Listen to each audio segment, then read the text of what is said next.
Good morning students. आज हम भारतीय संसद के बारे में अध्ययन करेंगे। तो सबसे पहले मैं आपको बताना चाहूँगा यहाँ कि इस जो विधायिका है, व्यवस्थापिका है या पार्लियामेंट जिसको हम कहते हैं, अनेक शासन व्यवस्थाओं में इस विधायिका का नाम अलग अलग बताया गया है। जिस प्रकार से भारत के अंदर हम इस विधायिका को या व्यवस्थापिका को संसद कहते हैं, ब्रिटेन के अंदर इसको पार्लियामेंट कहते हैं। अमेरिकी जो सिस्टम है, अमेरिकी पॉलिटिकल सिस्टम में इस विधायिका का नाम कांग्रेस है। जापान के अंदर इसी विधायिका का नाम या व्यवस्थापिका का नाम डाइट है। इस प्रकार से हम कह सकते हैं कि विधायिका या व्यवस्थापिका या यूँ कहें कि लेजिस्लेचर जो होती है उसको अलग अलग शासन व्यवस्थाओं में अलग अलग नाम से जाना जाता है। इस लेजिस्लेचर का नाम सब व्यवस्थाओं में अलग अलग है। भारत के अंदर इसको हम संसद कहते हैं। इस संसद के बारे में आज हम अध्ययन करने की कोशिश करेंगे। तो संसद का अध्ययन करने से पहले हमें देखना होगा कि जो संसद है वो कहाँ से आई है, या जो संसदीय शासन व्यवस्था है वो कौन सी शासन व्यवस्था होती है। तो संसदों की जननी जो है उसको यूके को कहा जाता है, ब्रिटेन को संसदों की जननी कहा जाता है और संविधानों का जनक अमेरिका को कहा जाता है, क्योंकि यूके के अंदर पार्लियामेंट्री फॉर्म्स ऑफ गवर्नमेंट का शासन एडॉप्ट किया गया है। अब तो सबसे पहले हमें देखना होगा कि ये फॉर्म्स ऑफ पार्लियामेंट्री सिस्टम है अर्थात संसदीय शासन व्यवस्था क्या होती है। तो संसदीय शासन व्यवस्था को समझने के लिए हमें देखना होगा भारत के अंदर जो पार्लियामेंट्री फॉर्म्स ऑफ गवर्नमेंट जो ली गई है वो ब्रिटेन से ग्रहण की गई है। संसदीय शासन व्यवस्था भारत के अंदर जो आई है वो ब्रिटेन से आई है, या हमने ब्रिटेन से इसको एडॉप्ट किया गया। तो संसदीय शासन व्यवस्था का मोटा मोटा अर्थ यह होता है कि इसके अंदर जो कार्यपालिका होती है वो व्यवस्थापिका अर्थात कार्यपालिका और व्यवस्थापिका के मध्य घनिष्ठ संबंध होते हैं। इस बात को हमें समझना है।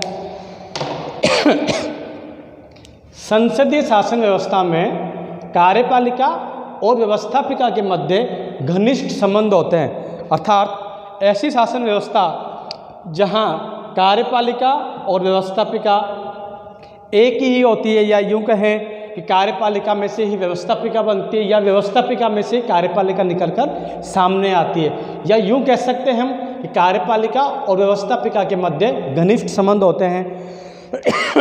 ऐसी शासन व्यवस्था जो होती है उसको हम कहते हैं संसदीय शासन व्यवस्था। इस संसदीय शासन व्यवस्था का दूसरा जो पहचान करने का जो कारण है, कारक है, वो होती है उत्तरदायित्व की भावना। इसके अंदर उत्तरदायित्व की भावना पाई जाती है। ये दो बातें हमारे शासन व्यवस्था में हमें देखने को भी मिलती हैं। इस प्रकार से हम जो संसदीय शासन व्यवस्था के अंदर संघीय विधायिका है अर्थात संघीय संसद जो है उसको हमने पिछले वीडियो से शुरुआत की थी। पिछले वीडियो में मैंने आपको राज्यसभा के बारे में अध्ययन करवा दिया था।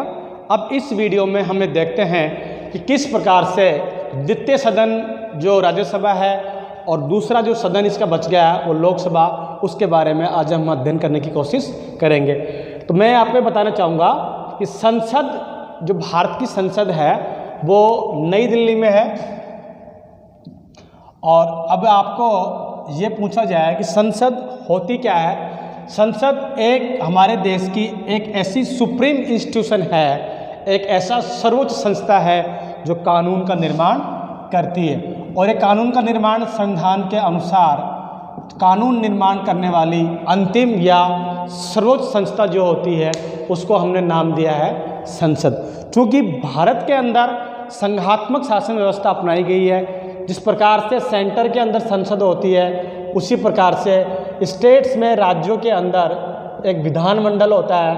और इस विधानमंडल के भी मुख्य रूप से दो सदन होते हैं, विधानसभा और विधान परिषद। जिस प्रकार से संसद के लोकसभा और राज्यसभा होते हैं उसी प्रकार से भारत के अंदर स्टेट्स के लिए विधानमंडल का प्रयोजन किया गया है। जिस प्रकार से सेंटर में संसद है, उसी प्रकार से राज्यों के अंदर ये विधानमंडल होता है, जिसके भी मुख्यतः दो पार्ट्स होते हैं, जिसको हम विधानसभा कहते हैं और दूसरा होता है विधान परिषद। लेकिन सभी राज्यों के अंदर विधान परिषदें नहीं हैं। लगभग 7 राज्यों के अंदर आज की तारीख में विधान परिषदें मौजूद हैं। हम आगे बात करते हैं कि भारत के संविधान के अंदर इस संसद का क्या प्रोविज़न किया गया है, अर्थात हमें ये पता होना चाहिए कि भारतीय संविधान में संसद का जो संवैधानिक प्रावधान है वो किस अनुच्छेद में किया गया है। तो सबसे पहले अनुच्छेद 79 के तहत, अनुच्छेद 79 के तहत भारतीय संसद का प्रावधान किया गया है और उसमें ये लिखा हुआ है कि अनुच्छेद 79 के तहत जो संसद होगी उसमें राष्ट्रपति, राज्यसभा और लोकसभा के सम्मिलित रूप को हम संसद कहेंगे। अर्थात राष्ट्रपति जो होता है वो संसद का एक अभिन्न भाग होता है। अतः संसद का उल्लेख भारत के अनुच्छेद 79 में किया गया है और इस 79 के अंदर कहा गया है लोकसभा प्लस राज्यसभा प्लस राष्ट्रपति के द्वारा मिलकर के संसद बनेगी। अब आपके एग्जाम में सवाल यह आता है कि भारत के अनुच्छेद 79 के अनुसार संसद में क्या क्या सम्मिलित है सॉरी, उसका आंसर होगा लोकसभा, राज्यसभा और राष्ट्रपति से मिलकर के संसद 79 के अनुसार पूर्ण रूप स्वीकार करती है या इसका पूर्ण रूप बनता है। लेकिन आपसे पूछे कि संसद के अंग कितने हैं, तो संसद के अंग हैं 2, राज्यसभा और लोकसभा। ये संसद के हाउसेज होते हैं, सदन होते हैं। इस प्रकार से कितने सदन हैं संसद में, तो 2 सदन होगा, एक लोअर सदन और एक अपर सदन या प्रथम सदन या द्वितीय सदन, या यूं कह सकते हैं राज्यसभा और लोकसभा। ये हमारे संसद के प्रमुख 2 सदन होते हैं। तो संसद क्या हुई? संसद एक देश के लिए कानून बनाने वाली वह सर्वोच्च सत्ता या संस्था होती है जो उस देश की शासन व्यवस्था को चलाने के लिए कानूनों का निर्माण करती है। तो ये अनुच्छेद 79 आपके यहाँ क्लियर हो गया होगा। अनुच्छेद 79 के अंदर राष्ट्रपति, राज्यसभा और लोकसभा से मिलकर के संसद बनती है और संसद का राष्ट्रपति जो होता है वो एक अभिन्न अंग होता है। अभिन्न अंग क्यों होता है? मान लो यह आपकी पार्लियामेंट है, इस पार्लियामेंट के 2 हाउस हो गए, एक लोकसभा हो गया और दूसरा राज्यसभा हो गया। कोई भी विधेयक हो, धन विधेयक को छोड़ करके बाकी कोई भी विधेयक किसी भी सदन में पेश किया जा सकता है। केवल जो धन विधेयक होता है वो केवल और केवल लोकसभा में पेश किया जाता है। ये मैंने आपको पिछले वीडियो में बता दिया कि राज्यसभा का हमने जिक्र किया था, उसके अंदर राज्यसभा के अंदर धन विधेयक को पहले पेश नहीं किया जा सकता। राज्यसभा केवल और केवल उसको 14 डेज डिले कर सकती है। इसके अलावा राज्यसभा उसमें संशोधन वगैरह ऐसा कुछ नहीं कर सकती। मैं आपको समझाना चाह रहा हूँ कि संसद का राष्ट्रपति एक अभिन्न अंग होता है। क्यों?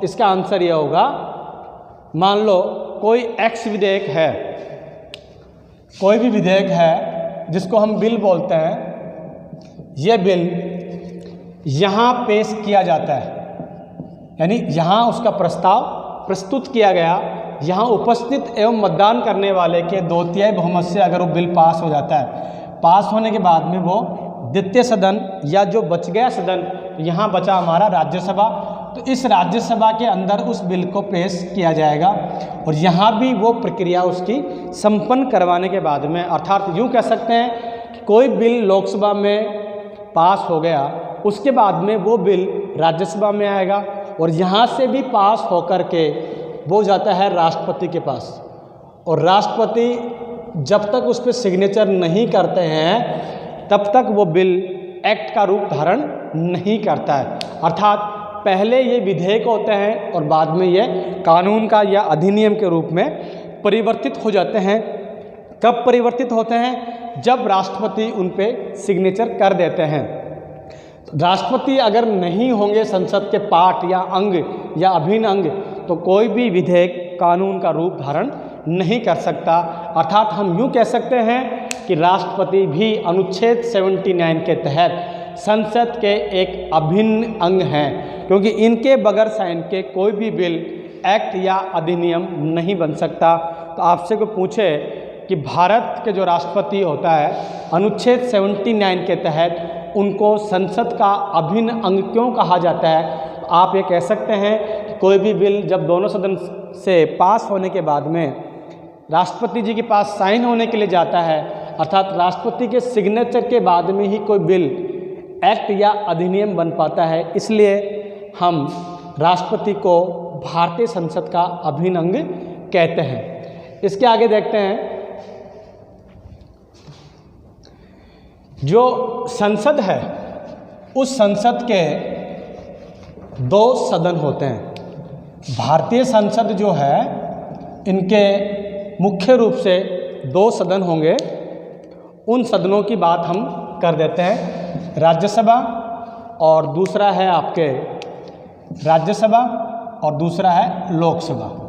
अब हम इनके बारे में अध्ययन करेंगे। जैसा कि मैंने आपको बताया कि संसद का उल्लेख 79 में है और राज्यसभा का जो उल्लेख होगा वो आपके 80 में है, अनुच्छेद 80 में, और लोकसभा जो है अनुच्छेद 81 में है। आप याद रखें, 79 संसद, 80 राज्यसभा और 81 लोकसभा। चूँकि हमने राज्यसभा का अध्ययन पिछले वीडियो में कर लिया है, फिर भी मैं आपको मोटी मोटी बातें इसके बारे में बता देता हूँ। जो राज्यसभा होती है उसको हम उच्च सदन कहते हैं, उच्च सदन या द्वितीय सदन।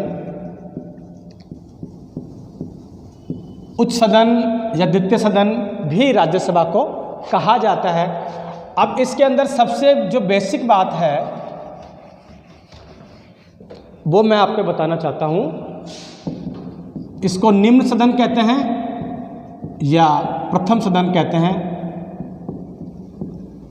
लोकसभा को, इसका भी आगे हम जिक्र करेंगे। पहले हमें देख लेते हैं कि राज्यसभा, जिसका भारतीय संविधान के 80 अनुच्छेद में इसका उल्लेख किया गया है, 80वें अनुच्छेद में इसका उल्लेख हुआ है, इसको हम अन्य नाम है उच्च सदन या द्वितीय सदन, राज्यसभा के अन्य नाम। अब ये बेसिकली जो राज्यसभा है वो किसका रिप्रेजेंटेशन करता है? राज्यसभा स्टेट्स का रिप्रेजेंटेशन करता है, राज्यों का प्रतिनिधित्व करता है। राज्यसभा जो है वो द्वितीय सदन कहलाता है या उच्च सदन कहलाता है। ये अब हमारे सवाल ये है कि राज्यसभा जो है वो किसका प्रतिनिधित्व करता है? तो राज्यसभा राज्यों का प्रतिनिधित्व करता है। चूँकि अमेरिका के अंदर आज की तारीख में 50 वहाँ स्टेट्स हैं और हर राज्य से, जैसे हमारे यहाँ संसद है, अमेरिका के अंदर कांग्रेस है, वहाँ भी उसके 2 सदन हैं, प्रतिनिधि सभा और senate. Senate equivalent to Rajya Sabha. Senate जो है वो भारत की राज्यसभा के समान है। अर्थात हम यूँ कह सकते हैं कि सीनेट जो है वो वहाँ की राज्यसभा है, या हमारे यहाँ जो राज्यसभा है वो अमेरिका में सीनेट कहलाती है। अब सीनेट के अंदर इस 50 राज्यों से, सभी राज्यों से 2-2 यहाँ के रिप्रेजेंटेटिव होते हैं। अर्थात वहाँ की सीनेट के अंदर टोटल मेंबर कितने हैं? 100 मेंबर हैं। और हर राज्य से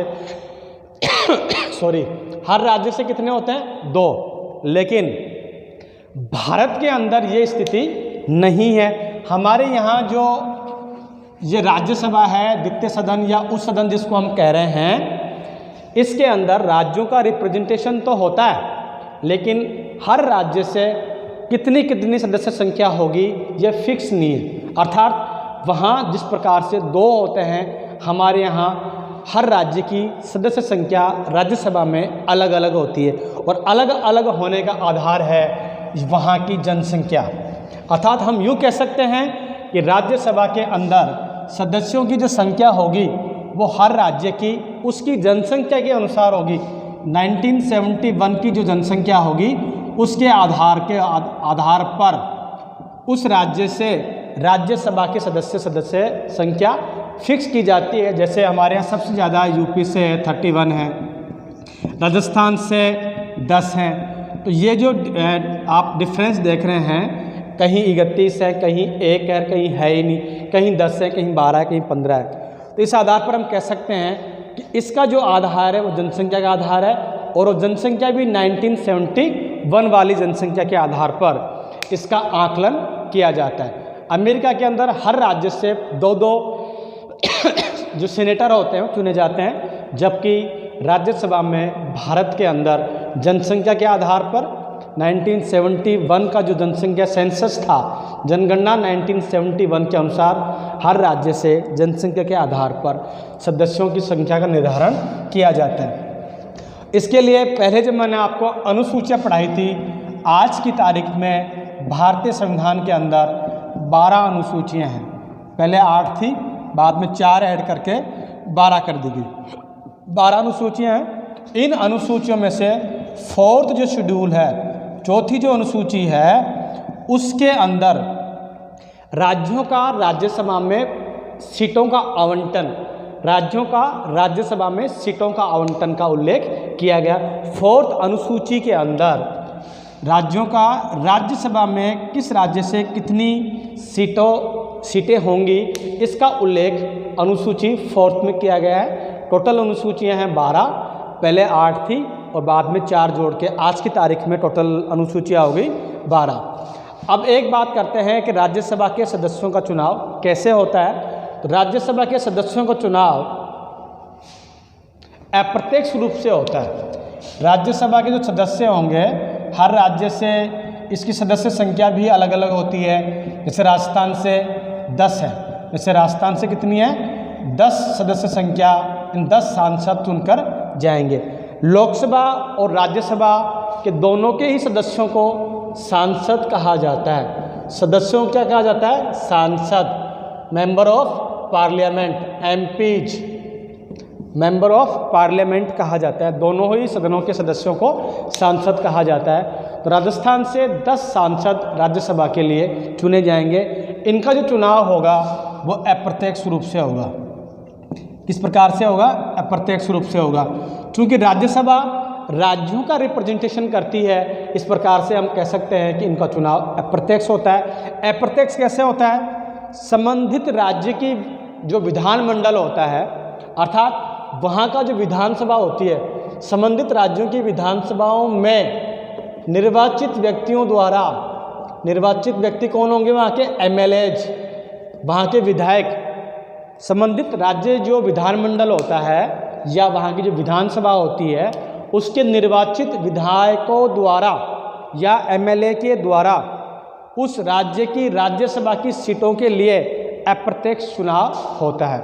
अर्थात हम यूँ कह सकते हैं कि प्रत्यक्ष और अप्रत्यक्ष 2 प्रकार के चुनाव होते हैं। प्रत्यक्ष चुनाव वो चुनाव होते हैं जिनमें जनता डायरेक्ट खुद भागीदारी सुनिश्चित करती है, अर्थात डायरेक्ट वोट देती है। जबकि अप्रत्यक्ष चुनाव वो चुनाव होते हैं जिन चुनावों में जिनको हम वोट देते हैं वो किसी दूसरे व्यक्ति का चुनाव करें, जिस प्रकार से राज्यसभा का चुनाव होता है। राज्यसभा के जो व्यक्तियों का चुनाव होगा वो करते हैं विधायक, संबंधित विधानसभा के विधायक, और विधायक को बोलते हैं MLA, member of legislative assembly, यानी विधानसभा के सदस्य विधायक। ये विधायक जनता के द्वारा चुने जाते हैं। जनता द्वारा तो ये डायरेक्ट चुने जाएंगे प्रत्यक्ष रूप से, लेकिन जनता द्वारा चुने गए विधायक अपने वोट के माध्यम से राज्यसभा के सदस्यों का चुनाव करते हैं। राज्यसभा के जो सांसद बनेंगे, सदस्य बनेंगे,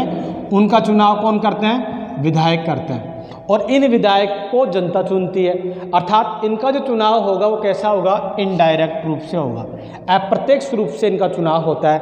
आपसे कई बार को पूछता है कि अप्रत्यक्ष चुनाव क्या होता है। ऐसा चुनाव जिसमें जनता डायरेक्ट वोट कास्ट नहीं करती है। वो डायरेक्ट वोट कास्ट तो करती है, डायरेक्ट नहीं करती। डायरेक्ट जनता विधायक को वोट देगी और विधायक राज्यसभा के सांसद जो सदस्य होंगे उनको चुनाव के लिए अपना वोट देगी। ये प्रक्रिया होगी वो इनडायरेक्ट होगी। अपने लिए डायरेक्ट है और इस प्रकार से ये इनडायरेक्ट है। तो आज का जो वीडियो है मैंने आपको राज्यसभा के बारे में थोड़ा ब्रीफ करवा दिया है। इससे पहले मैंने वीडियो में राज्यसभा का शक्तियाँ उनके कौन कौन से किस प्रकार सदस्यों में योग्यता होनी चाहिए, कितनी उम्र होनी चाहिए। तो राज्यसभा के चुनाव के लिए व्यक्ति की उम्र मिनिमम 30 वर्ष होनी चाहिए। कितनी वर्ष होनी चाहिए? 30 वर्ष का व्यक्ति ही राज्यसभा का चुनाव लड़ सकता है और लोकसभा का होता है 25 वर्ष। आज हम अध्ययन करेंगे, या थोड़ा इस वीडियो को और बढ़ाते हैं आगे, आज हम बात करेंगे लोकसभा की। तो लोकसभा जो है, संसद के 2 अंग होते हैं, लोकसभा और राज्यसभा। राज्यसभा हमने पढ़ लिया है, अब हम बात करते हैं लोकसभा की। इसमें भी मैं आपको कुछ कंपैरिजन राज्यसभा से करने की कोशिश करूंगा। तो लोकसभा के अंदर अधिकतम सदस्य संख्या हो सकती है 552। इसका उल्लेख किया गया है 81 के अंदर। अनुच्छेद 81 के अंदर लोकसभा के अंदर 552 सदस्य हो सकते हैं। उनका भी क्लासिफिकेशन किया गया है। 530 सदस्य होंगे राज्यों से होंगे, प्लस 20 सदस्य जो होते हैं वो केंद्र शासित प्रदेश से, यूटीज से होते हैं, यूनियन टेरिटरीज या केंद्र शासित प्रदेश, उनसे 20 होंगे और 530 और 20 हो गए 550। अब अभी भी 2 कम पड़ रहे हैं। 2 व्यक्ति होते हैं आंग्ल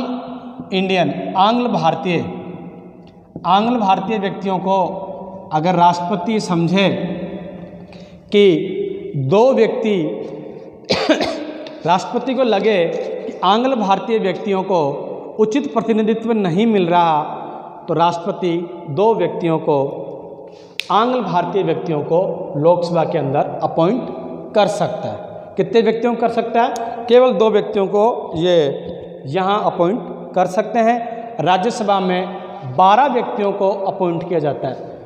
वहाँ अधिकतम 250 सदस्य संख्या हो सकती है।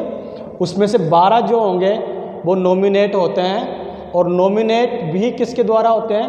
राष्ट्रपति के द्वारा होते हैं। कौन व्यक्ति नॉमिनेट होते हैं? जो कला, संस्कृति, साहित्य और सामाजिक सेवा में विशेष योगदान दे सकते हैं या देते हैं, ऐसे व्यक्तियों को राष्ट्रपति नॉमिनेट कर सकता है। उनकी संख्या है 12। तो निर्वाचित सदस्य केवल होंगे 238 और 12 होते हैं मनोनीत। इस प्रकार से वहाँ अधिकतम सदस्य संख्या हो सकती है 250 राज्यसभा में। अब हम देख रहे हैं लोकसभा के अंदर अधिकतम सदस्य संख्या हो सकती है 552। उसमें से 530 तो होंगे राज्यों से, 20 होते हैं यूनियन टेरिटरीज या केंद्र शासित प्रदेशों से, और 2 आंग्ल भारतीय हो सकते हैं। लेकिन वर्तमान में ये सदस्य संख्या है वो है 545, 530, 13 और अभी वर्तमान के अंदर हैं 545। इनमें से 530 तो स्टेट से हैं, 13 जो हैं वो यूटी से हैं और 2 हैं वो आंग्ल भारतीय हैं। वर्तमान में सदस्य संख्या कितनी है? 545। ये आप याद रखें। अधिकतम हो सकती है 552 और वर्तमान के अंदर है 545।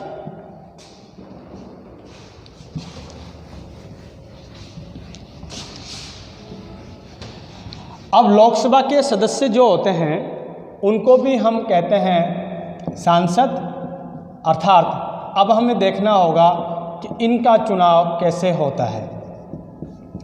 इनका चुनाव, जो लोकसभा का सदस्य होगा उसकी उम्र चुनाव लड़ते वक्त कम से कम 25 वर्ष की उम्र होनी चाहिए। 55 ईयर्स ओल्ड होना चाहिए। वो व्यक्ति चुनाव में भाग ले सकता है या उम्मीदवार का पर्चा भर सकता है। कई बार कई बच्चों से सवाल पूछते हैं कि भारतीय प्रधानमंत्री की उम्र, न्यूनतम उम्र कितनी होनी चाहिए? तो इसका आंसर आएगा 25 वर्ष।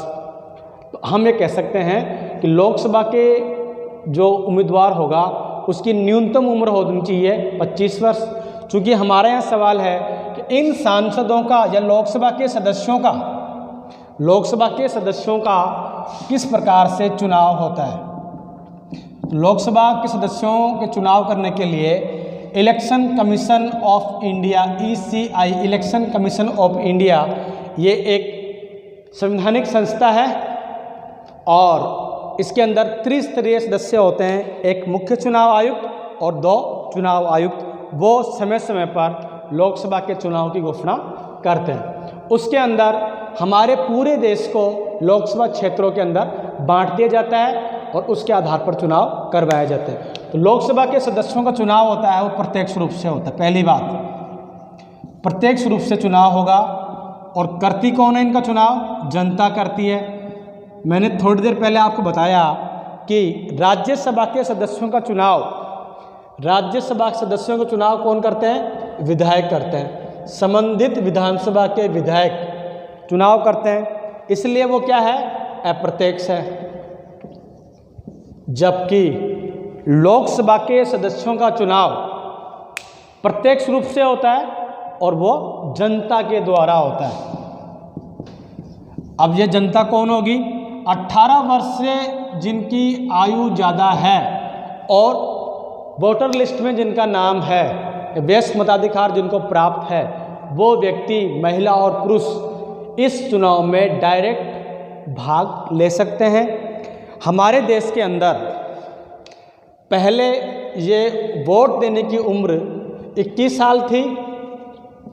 21 वर्ष से घटा करके इसको 18 वर्ष कर दी गई और ये 61वें संविधान संशोधन 1989 के अंदर किया गया, जब हमारे देश के प्रधानमंत्री श्री राजीव गांधी जी थे, तब ये 21 वर्ष से घटा करके 18 वर्ष की गई। अर्थात हम यूँ कह सकते हैं कि लोकसभा के चुनाव के लिए जो सदस्यों का चुनाव होता है वो प्रत्यक्ष रूप से होता है और जनता के द्वारा किया जाता है। यहाँ विधायक के माध्यम से चुनाव नहीं होगा, जबकि राज्यसभा के अंदर विधायक अपने वोट के आधार पर राज्यसभा के सदस्यों का चुनाव करते हैं।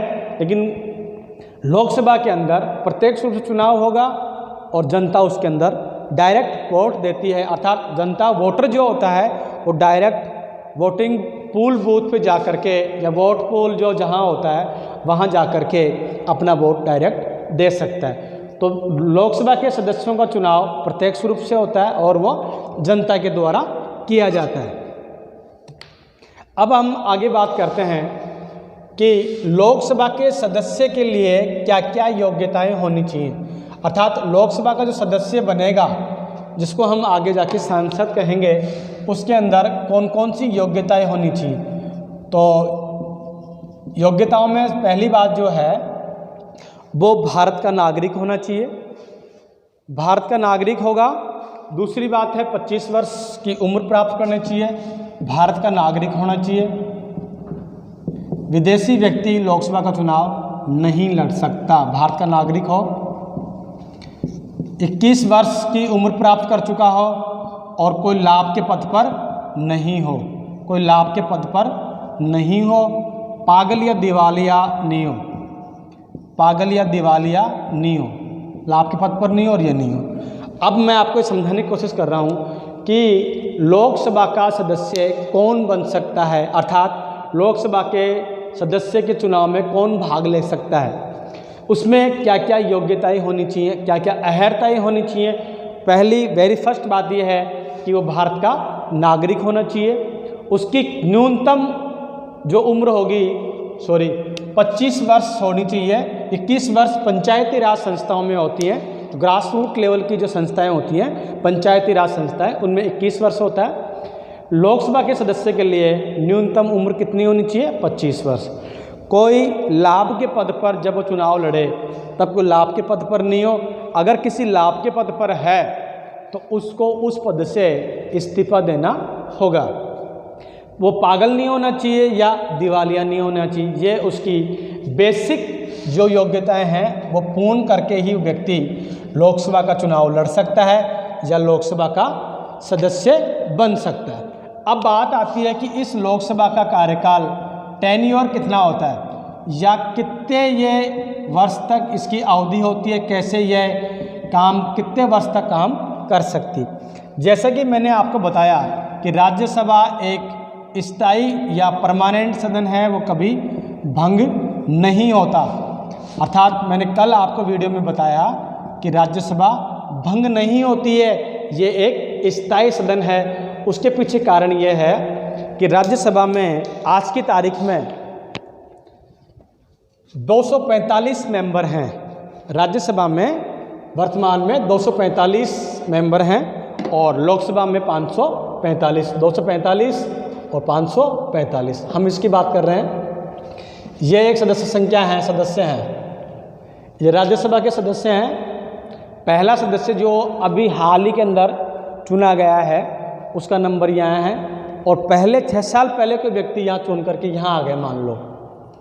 तो प्रत्येक राज्यसभा के सांसद का कार्यकाल होता है 6 वर्ष, लेकिन प्रति 2 वर्ष के बाद में 245 का 1/3 यानी 1/3 व्यक्ति रिटायर होते रहते हैं, अर्थात सेवा पूरी करके सेवानिवृत्त हो चुके होते हैं।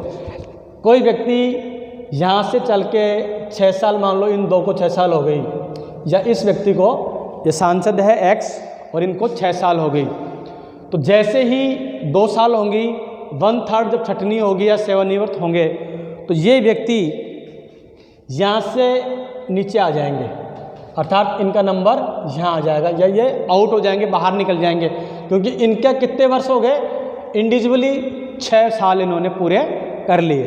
अब जितने व्यक्ति 2 साल में इधर से 6 साल पूरे करते हैं उतने ही व्यक्ति नए इधर जोड़ दिए जाते हैं और ये आगे बढ़ते रहते हैं। इस प्रकार से हम कह सकते हैं कि राज्यसभा कभी भंग नहीं होती है, ये एक स्थायी सदन है, जबकि लोकसभा जो है वो एक अस्थायी सदन है। लोकसभा अस्थायी है। वैसे इसका कार्यकाल 5 वर्ष का है। लोकसभा कार्यकाल 5 वर्ष का है, प्रत्येक व्यक्ति का कार्यकाल 5 वर्ष का है, लेकिन ये कभी भी भंग हो सकती है, अर्थात जब मंत्रिमंडल और प्रधानमंत्री राष्ट्रपति को सिफारिश करें कि लोकसभा अब आगे नहीं चल सकती तो वो लोकसभा भंग हो सकती है। आज तक लगभग 9 बार लोकसभा भंग हो चुकी हैं। हम ये कह सकते हैं कि लोकसभा एक परमानेंट हाउस नहीं है, कभी भी भंग हो सकती है। वैसे इसका कार्यकाल, आमतौर पर इसका कार्यकाल 5 वर्ष का निर्धारित किया गया है। 42वें संविधान संशोधन 1976 में जब संविधान संशोधन हुआ उस वक्त देश के प्रधानमंत्री श्रीमती इंदिरा गांधी थे। उन्होंने लोकसभा का कार्यकाल 5 साल से बढ़ा करके 6 वर्ष कर दिया था। 42वें संविधान संशोधन 1976 में इंदिरा जी ने 5 वर्ष से बढ़ा करके और इसको 6 वर्ष कर दिया। 1976 जो 42 संविधान संशोधन हुआ था उसको मिनी कॉन्स्टिट्यूशन ऑफ इंडिया भी कहा जाता है। इसमें 5 वर्ष से बढ़ा करके 6 वर्ष कर दिया था, लेकिन 2 साल बाद में ही जब 44 संविधान संशोधन हुआ 1978 के अंदर पहली बार गैर कांग्रेस सरकार बनी। पहली बार गैर कांग्रेसी सरकार जब बनी और मोरारजी देसाई देश के प्रधानमंत्री बने, मोरारजी देसाई देश के प्रधानमंत्री बने, तब इसको पुनः 83(2) में संशोधन करते हुए अनुच्छेद 83(2) के अंदर संशोधन करते हुए अनुच्छेद 83(2) में संशोधन करते हुए पुनः 6 साल से इसका कार्यकाल 5 वर्ष कर दिया गया। अब निष्कर्ष रूप से हम ये कह सकते हैं कि लोकसभा का जो कार्यकाल है वो आमतौर पर 5 साल का होता है, लेकिन यह एक स्थायी सदन नहीं है, वो कभी भी भंग हो सकता है। भंग के लिए राष्ट्रपति इसको भंग कर सकते हैं, जब मंत्रिमंडल का ऐसा आश्वासन मिले तब इसको हम भंग कर सकते हैं। Thank you. इस वीडियो में हम इतना ही पढ़ेंगे। कल इसकी जो लोकसभा के कौन कौन से अध्यक्ष होते हैं या पदाधिकारी कौन कौन से होते हैं, लोकसभा के पास में कौन कौन सी शक्तियाँ हैं, और अगले वीडियो में हम देखेंगे कि लोकसभा और राज्यसभा में क्या अंतर है। Thank you.